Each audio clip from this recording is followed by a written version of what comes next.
बंगल्यातल्या तळघराच्या अंधाऱ्या खोलीतून जोरजोरात किंचाळण्याचा आवाज आला. तसा रावसाहेबानं फोन फिरवला. अवघ्या 5 मिनिटात डॉक्टर आणि 2 कंपाऊंडर तळघरात पोहोचले. डॉक्टरांना बघून सखी ओरडली, "नका नका मारू मला, मला जगायचंय." रावसाहेबांच्या डोळ्यातला अंगारानं डॉक्टरांना इशारा केला. डॉक्टरांनी सिरिंज भरली आणि खासकन सखीला टोचली.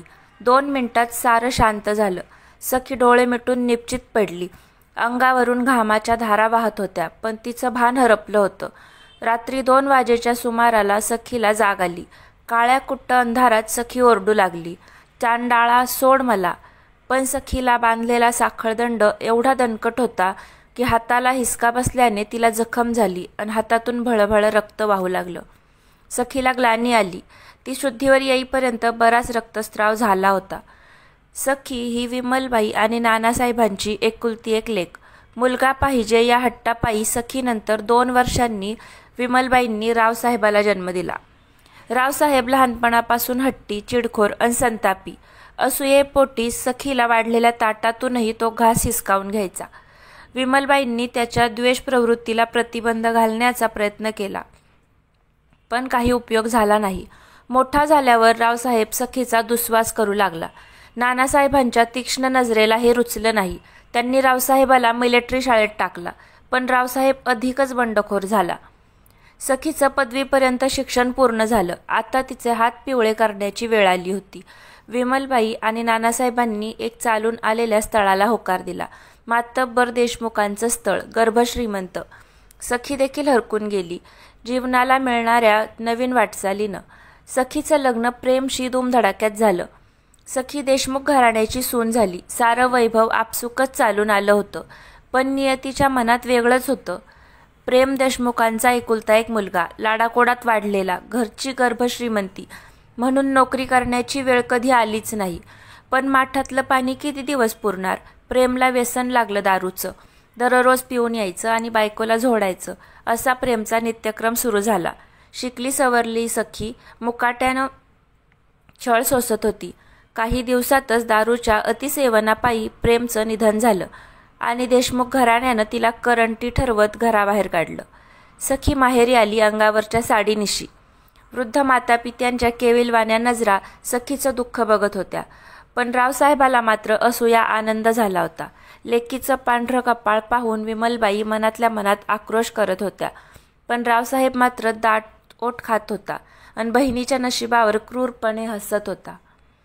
रावसाहेब वाट बघत होता वृद्ध मातापित्याच्या मरणाची. नानासाहेबांनी सरकारी नोकरीत कमावलेला पैसा त्याला शांत झोपू देत नव्हता. एक दिवस अचानक विमलबाईंना मूर्छा आली. हॉलमधल्या जमिनीवर विमलबाई पडल्या होत्या. नानासाहेब घाबरले.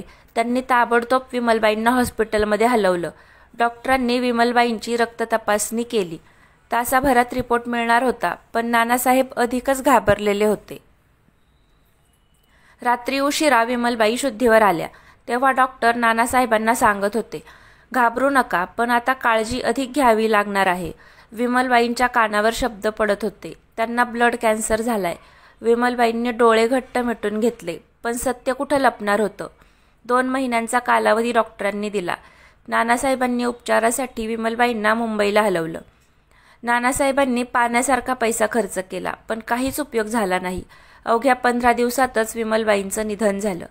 पत्नीच्या विरहानंतर नानासाहेबांनी हाय खाल्ली. अनेक दिवस झोपेतच नानासाहेबांना हार्ट अटॅक आला. विमलबाई आणि नानासाहेबांच्या निधनानंतर रावसाहेबाला रान मोकळं झालं, पण अडसर होता तो फक्त सखीचा. एक दिवस गोड बोलून रावसाहेबानं सखीला शेतात जाण्याची गळ घातली. भोळी सखी भावाच्या पावलावर पाऊल टाकून शेताकडे निघाली. रावसाहेबानं बोलत बोलत सखीला विहिरीजवळ नेलं. सखी पाठमोरी झाली तोवर रावसाहेबानं त्याच्या राकट पंजानं तिला विहिरीत ढकललं. सखी क्षणभर घाबरली आणि ओरडू लागली, "वाचवा, वाचवा." पण दुष्ट रावसाहेबानं भला मोठा दगड तिच्या दिशेनं विहिरीत फेकला. तिच्या डोक्याला भली मोठी खोच पडली, पण जीव वाचवण्यासाठी ती हातपाय हलवत राहिली. रावसाहेब केव्हाच निसेनासा झाला. आजूबाजूच्या शेतात काम करणाऱ्या मजुरांना सखीच्या ओरडण्याचा आवाज आला. एकानं विहिरीत उडी मारून तिला बाहेर काढलं, पण एव्हाना सखी बेशुद्ध झाली होती. दुसऱ्या दिवशी भल्या पहाटे गावकऱ्यांनी सखीला घरी आणून सोडलं. सखीला पाहताच रावसाहेबानं दाळतोट आवळले, पण तो करणार काय? सखी भेदरलेल्या अवस्थेत घरात शिरली.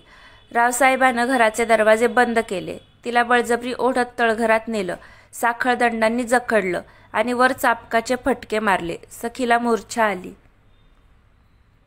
सखीसाठी आता इकडे आड तिकडे विहीर असा प्रकार झाला होता. जगण्यासाठी माहेरची साडी चोळी पाहिजे एवढाच सखीचा आग्रह होता.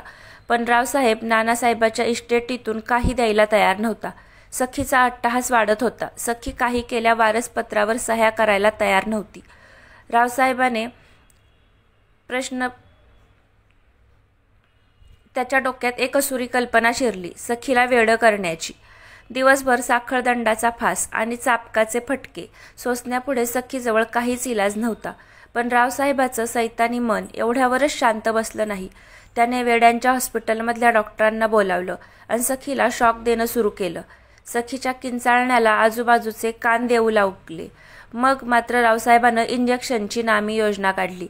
सखीला बळजबरीनं इंजेक्शन दिले जाऊ लागले. सखी वाचवा वाचवा ओरडत राहिली. पण त्या काळ्या कुट्ट अंधाराशिवाय तिच्या सोबतीला कोणी नव्हतं. काळ्या कुट्ट अंधाराला भेदत सखीची किंकाळी ऐकू येत होती, मी वेडी नाही हो, मी वेडी नाही. दररोजचा छळ आणि उपासमारीने सखी कंटाळली होती. तिच्या मनात अंगार फुलत होता.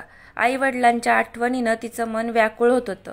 पण रावसाहेबबद्दल मात्र द्वेषाची जागा सोडानी घेतली होती. काय करावं या विचारात असताना तिला नामी युक्ती सुचली. तिनं ठरवलं रावसाहेबाचा कट करायचा. तळघरातल्या अंधारात तिला एक दोर सापडला.